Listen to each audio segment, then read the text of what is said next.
This is the CBS Evening News. Susan Spencer sitting in tonight for Connie Chung. Good evening. With his economic program jeopardized by strikes and ethnic unrest, Soviet leader Gorbachev did today what American leaders often do in times of crisis.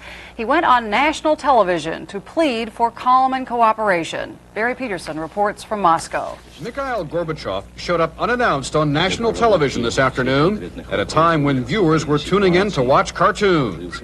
Sitting in a small office, his tired face was a testament to his own words. We've been working on this day and night.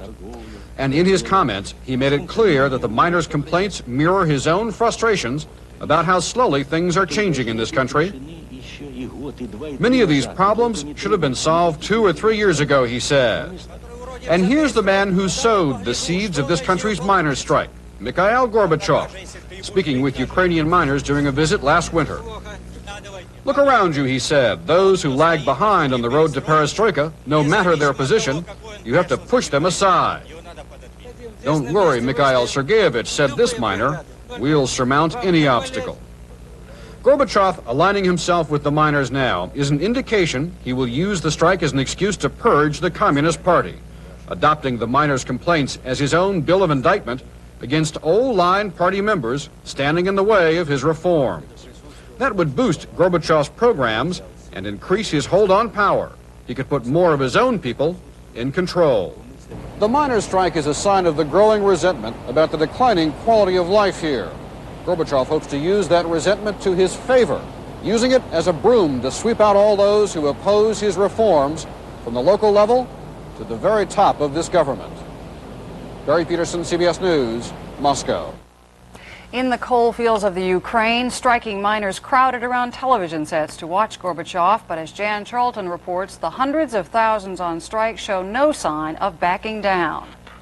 The men from strike headquarters meant business. A shift had gone back to work at the Glubokaya coal mine, and they came here to find out why. We've been putting up with this for 70 years, he's arguing. If we don't stick it out now, we'll never be worth more than a plugged kopeck. In this country where labor unrest has been almost unknown since the 1920s, the word strikebreaker is not part of the language. But the men from strike headquarters clearly understood that any defectors from the strike meant their position would be weakened. At the mine, people not working below in the pits had little to do.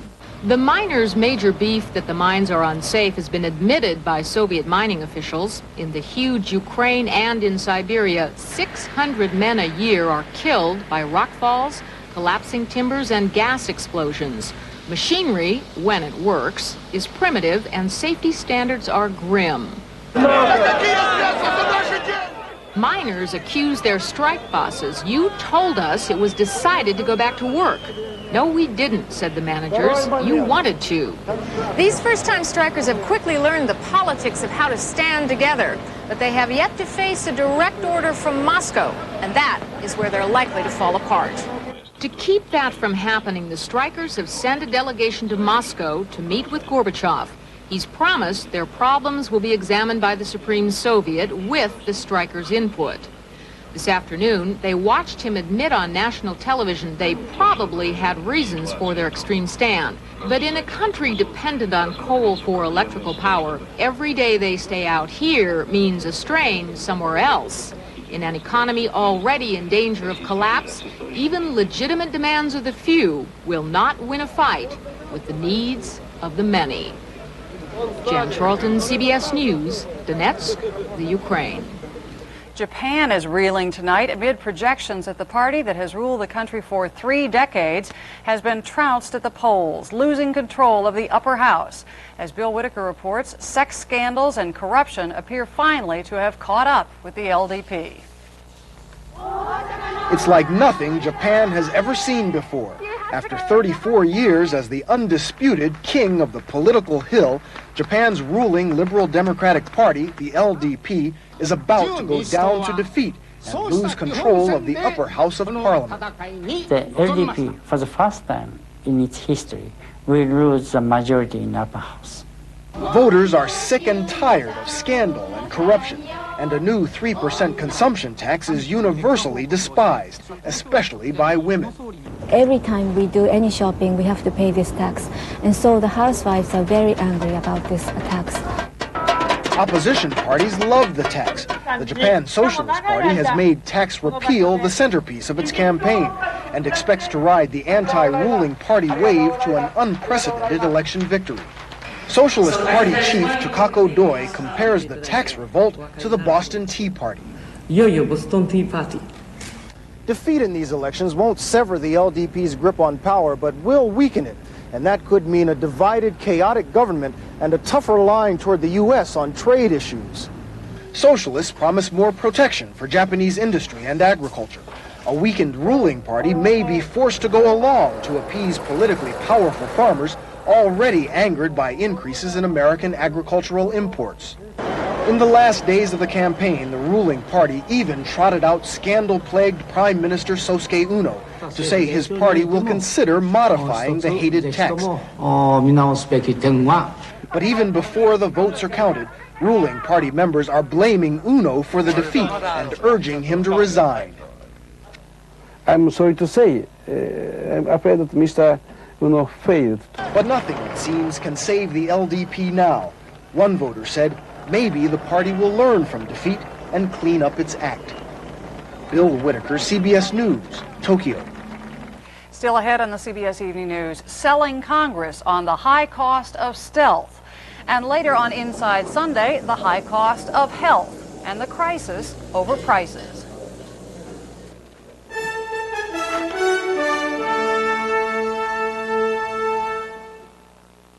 Now, new scientific tests prove Heart's Blockade Repellent gives your pet total protection against fleas and ticks, or your money back.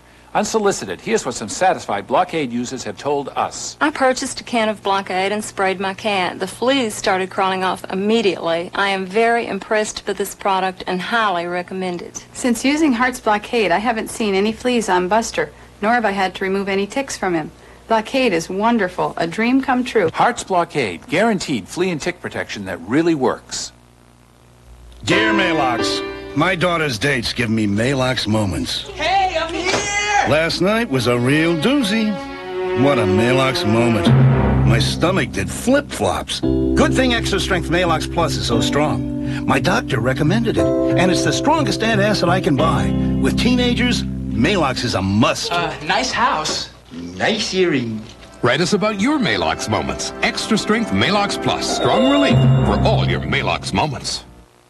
It took 2,000 years, but a revolutionary discovery is changing the way men think about coloring their gray hair. It's called Just for Men, from the leader in men's hair coloring. Simply apply Just for Men, and in 5 minutes, shampoo out. Your gray is blended away, leaving your natural-looking color. 5 minutes. Here, look at me.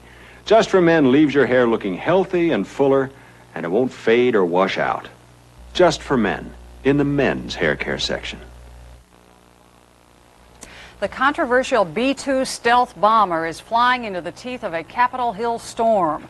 The Bush administration is pushing hard for congressional approval of the program, claiming the B-2 is an indispensable element of U.S. arms control policy.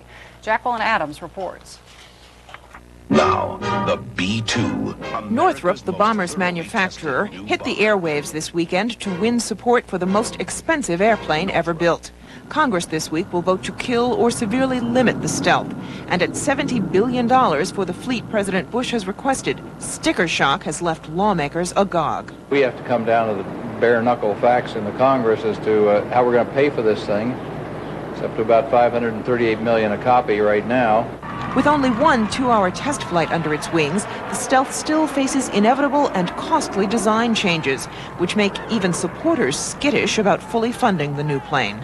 We've got to fly it in different conditions under a lot more stress than it flew under the other day. At some point, it's going to have to be a go, no-go decision on the B-2. I hope it's not this year. The administration is playing hardball. They argue the plane is cheaper than any of the alternatives and would throw arms control talks in chaos if it were canceled. We've structured our entire start strategy around the notion that we wanted to de-emphasize fast flying intercontinental ballistic missiles and instead emphasize the manned bomber. But critics claim that's arms control blackmail. And the last protection of it is a political argument, sort of the ultimate refuge of scoundrels, if you will, that if we don't get this aircraft, we'll take our marbles and go home from the arms control talks. This is basically the military arguing it to protect that program. The president intends to lobby hard for the stealth this week, but with other major expenditures facing Congress, like the S&L bailout, the cleanup of the nuclear weapons plants, and the war on drugs, saving stealth could be an uphill battle. Susan? Jackie Adams, thank you. A suspended top Foreign Service officer who was once the #2 U.S. diplomat in Austria is still incommunicado today, but there is growing speculation about the scope and duration of his suspected espionage activities. Ron Allen reports. The whereabouts of State Department official Felix Bloch remain a mystery today. No signs of surveillance outside his home, while the FBI continues investigating the possibility that Bloch may have been a spy for the Soviets for the past decade or longer. Administration officials have had nothing to say since the former senior U.S. diplomat was suspended from his State Department post last week. It's an intelligence matter, and we never comment on intelligence matters. U.S. lawmakers expect a briefing tomorrow. It's not good from what I've read anyway. Doesn't look good at all.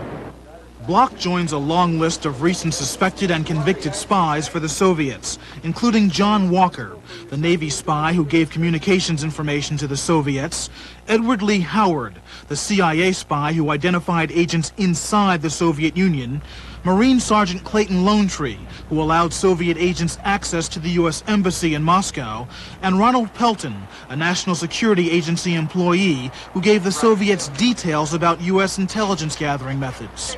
Seems about every year now we get a new major spy case. For a long time after World War II, we were having most of our espionage cases brought about by people who were philosophically aligned to communism or to Marxism. Today, it's usually for profit. At this point, Bloch's possible motivation remains unclear. He could be the first State Department official charged with espionage in nearly 30 years. Ron Allen, CBS News, the State Department.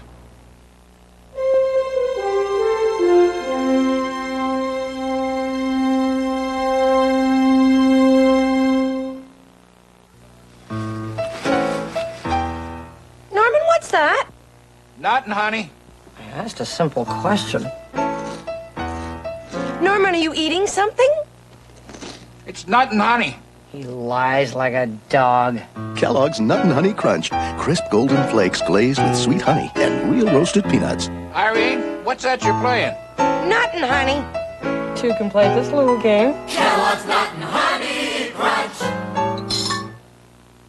Subaru apologizes to the residents of Casa Grande, Arizona, for driving the new Subaru Legacy 60,000 miles in 19 days for a new world record. If you're listening, Casa Grande, thank you. Are your teeth sensitive? Do they hurt? Watch out for the domino effect. It could end in tooth loss. It's a chain reaction that can start with sensitive teeth, then pain, which can make you stop brushing. That can lead to plaque buildup, gingivitis, periodontal disease, even tooth loss. Sensodyne helps stop the pain. And the domino effect. Ask your dentist if you need Sensodyne, the toothpaste dentists recommend most for sensitive teeth. Helps stop the pain and the domino effect with Sensodyne. The day may come when all refrigerators will hold up to 12-ounce spills like this and hold all your food like this. But isn't it nice to know Whirlpool has refrigerators that will do it today? Whirlpool. Investigators have expanded their search for missing sections of the DC-10 that crashed in Sioux City, Iowa last week, now combing an area some 60 miles away. Meanwhile, as Mark Phillips reports, the town today remembered those who died. They gathered in the churches of Sioux City today to reflect on the tragedy that had fallen out of the sky around them and to wonder what it meant. Let us be more aware of how precious life is and how precious one another is. That is a priceless good that can come out of this tragedy. Many survivors agreed. I certainly don't want to waste this opportunity of a new life. I want to really use it. For the investigators, the task remains to find out why the tail engine exploded, blowing holes through the stabilizing wings and cutting vital hydraulic control lines. They have increased search efforts using aircraft with infrared cameras in an area about 60 miles from the crash site, 37,000 feet below where the engine explosion took place. It is very important for the furtherance of this investigation for us to recover these parts.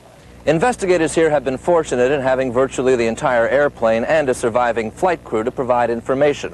But without the missing fan assembly of the suspect number 2 engine, determining just why that engine blew up and apparently caused this crash will be that much more difficult. Some of the missing parts had been in service for a long time, for more than 90% of their design life. If it's determined that a certain part failed due to fatigue, that could be a reason to reevaluate something like that. Since the crash, United has been inspecting the engines of its DC-10 fleet, but have said they found nothing unusual. We are looking at each of these engines with a visual inspection, and we felt that to be a prudent course of action. There are still 35 survivors hospitalized here, 8 in critical condition. Most of those who could leave have gone. The dead, too, are finally making their way home. Mark Phillips, CBS News, Sioux City. An American Airlines Airbus ran into heavy turbulence on a flight from San Juan, Puerto Rico to Miami. 41 passengers and 4 flight attendants were injured as they were tossed around the cabin. They were treated in Miami early this morning for sprains, bumps, and bruises. A spectacular day for American athletes abroad. Mark Calcavecchia won golf's oldest championship, the British Open, in a 4-hole playoff with 2 other golfers. And in Paris, a dramatic come-from-way-behind victory for cyclist Greg LeMond in the Tour de France. LeMond, a California resident, won his 2nd tour, this one by only 8 seconds, the closest finish ever. America's national pastime honored 2 superstars today as Cincinnati's Johnny Bench and Boston's Carl Yastrzemski were inducted into baseball's Hall of Fame in Cooperstown. Both were elected in their very first year of eligibility. Also inducted Cardinal great Red Schoendienst and umpire Al Barlick.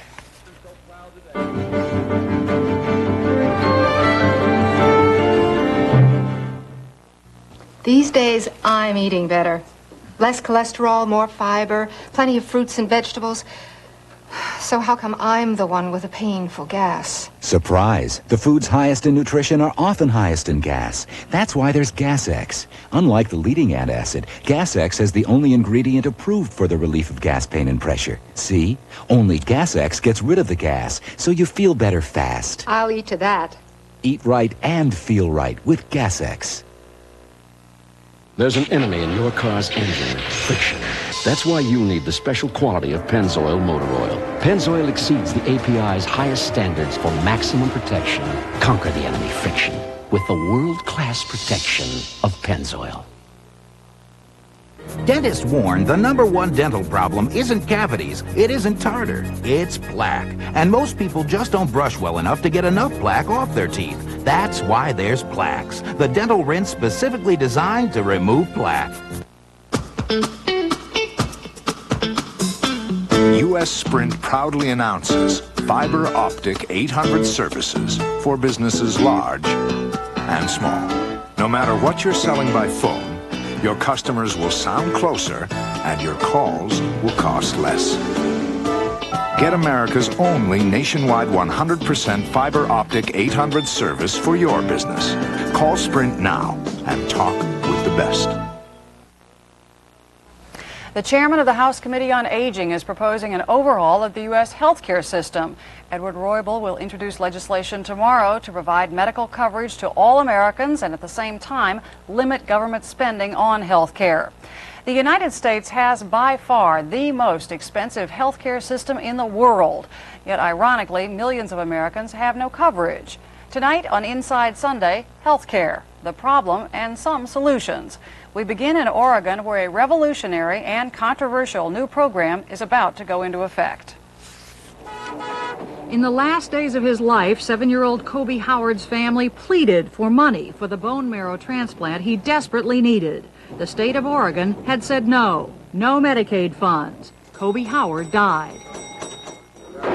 His death shocked the country and prompted Oregon to re-examine its health care spending. A bill to be signed into law this week extends medical coverage to everyone, but does so by rationing the services the state will pay for. If, in fact, this country is not willing to spend half of every dollar on health care, which we aren't willing to and clearly can't do, we're going to have to make some judgments to stretch those dollars as far as we can. A new commission will make those judgments. Daniel Pickard's broken toe likely would be paid for as basic health care, but services beyond basic will be ranked according to their perceived benefit to society, and lower-ranked treatments may not be funded. Prenatal care, for example, would be a high priority, in part because it's so cost-effective. Just the cost of care to a sick newborn is just, it's unconscionable when we can prevent that. Need a pair of 7 Browns. But expensive or risky procedures might not be funded. Ironically, that likely would include transplants. We all want the kind of treatment we want, when we want it. We want the doctor we choose, when we choose it. We're not going to have those choices in the future. Supporters say this new system will guarantee that people won't have to be dropped from Medicaid. Opponents call it blatantly unfair. There's no way we can say someone should be denied life-giving care while someone else gets it simply because they make more money. This program is being viewed as ethically acceptable because it's politically feasible. The group that it affects, the poor, is one that simply doesn't have the clout to represent its own interests.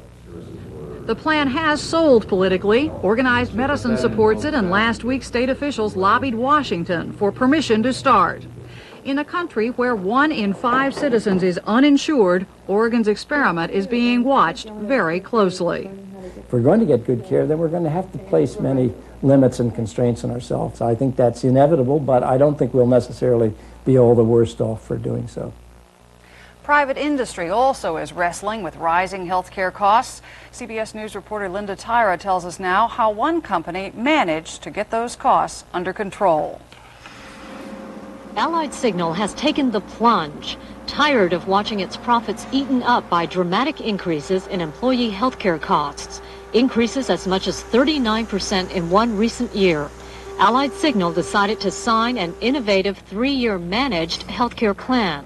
The idea, know in advance how much health care would cost in hopes of saving hundreds of millions of dollars. Not that we're going to reduce our costs, but if we can control the escalation in the rate of increase each year, then we think we've made a major step forward. Such efforts have caught the eye of a congressional commission looking for answers to the nation's health care crisis.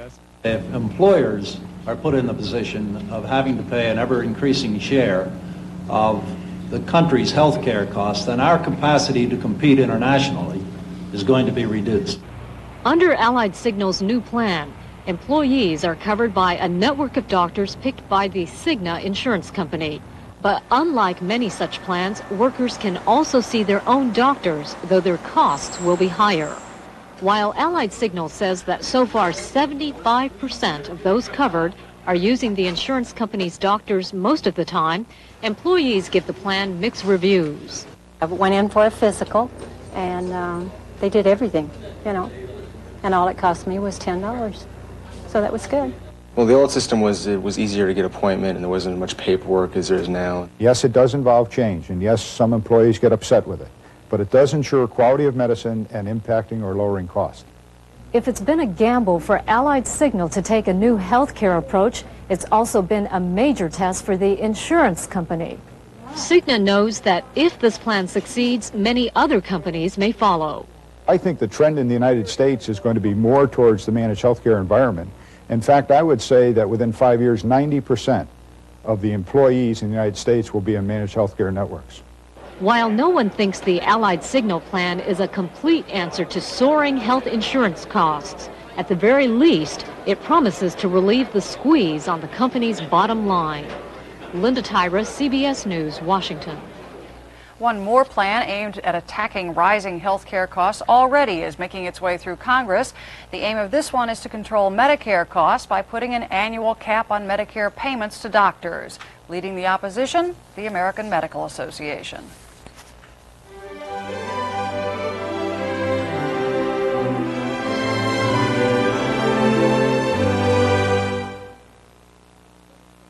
I got a flat tire. Now my stomach's on fire. My day. Mylanta 2. Introducing Mylanta 2 roll packs for double strength antacid relief wherever you are. Because my life takes Mylanta 2. A recent test compared the Toyota Tercel stick shift, the Hyundai Excel stick shift, and the Subaru Justy Automatic. But we made it just a little tougher on the Justy, because you don't have to shift the Justy, and its incredible ECVT automatic makes it accelerate and pass quicker than the Hyundai and the Toyota. Proof that Subaru can beat the competition with one arm and one leg tied behind its back. Phew! The foot odor in this family, it knocks me out from across the room. Get Odor Eaters. Odor Eaters are cushiony insoles blended with microscopic activated charcoal, world's most powerful odor destroyer, to eat up and destroy the worst foot odor. Only Odor Eaters has it. Dr. Scholl's doesn't. Foot odor's gone. Nothing destroys foot odor like Odor Eaters. And there's an Odor Eaters for every shoe. For ferocious sneaker odor, get Sneaker Tamers insoles. With arthritis, there's pain. And then there's pain. For relief, there's aspirin. And then there's Anacin. The Anacin aspirin formula has more medicine than regular aspirin. That's not relief. That's relief. Anacin.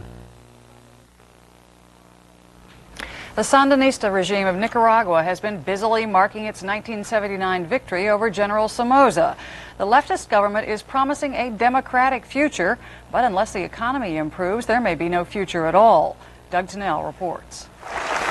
10 years after their revolution, the Sandinistas and the U.S. government appear to agree on what must happen next in Nicaragua. President Daniel Ortega told crowds celebrating the revolution's 10th anniversary this week he wants a free, open, and clean campaign leading up to February's Nicaraguan elections. It may be just another campaign promise, but Washington is sending a clear warning to Ortega not to break it. If the government of Nicaragua does not keep its commitments to hold a free and fair election, to allow observers to attend, to set up a fair process, a level playing field, there will be consequences. Those consequences are likely to be seen here first, in the jungle camps along Nicaragua's border with Honduras, where the Contras await their next orders. While Washington curtails financial aid to their political directorate in Miami, the U.S. government continues to provide so-called non-lethal aid to some 10,000 fighters here. They may be page 2 news right now, but the threat of renewed war is still uppermost in the minds of the Sandinistas. Right now, we have to tackle the issue of achieving a definitive peace, because unless we have peace, we're not going to be able to recover economically. The most potentially disruptive force in Nicaragua today is hunger, a staggering inflation rate of 36,000%, sliced into an average family's ability to feed itself last year. It turned poor neighborhoods into desperate ones, where people are speaking out now more than ever before. Life was easier before the revolution, she says. There is no milk for the children. And before the revolution, there was at least some private help. That nation is just coming undone. And the only way, I think, that they are going to get back on their feet is to open up, to start getting credits and assistance from the West. And they're not going to get that if they're seen as a little petty dictatorship being run by a couple of brothers. The State Department has already accused the Sandinistas of harassing their political opponents. But Daniel Ortega toned down his anti-American rhetoric this week to tell his people and Washington just what they wanted to hear. Doug Tennell, CBS News, Managua. That is the CBS Evening News. I'm Susan Spencer in New York. Have a good evening.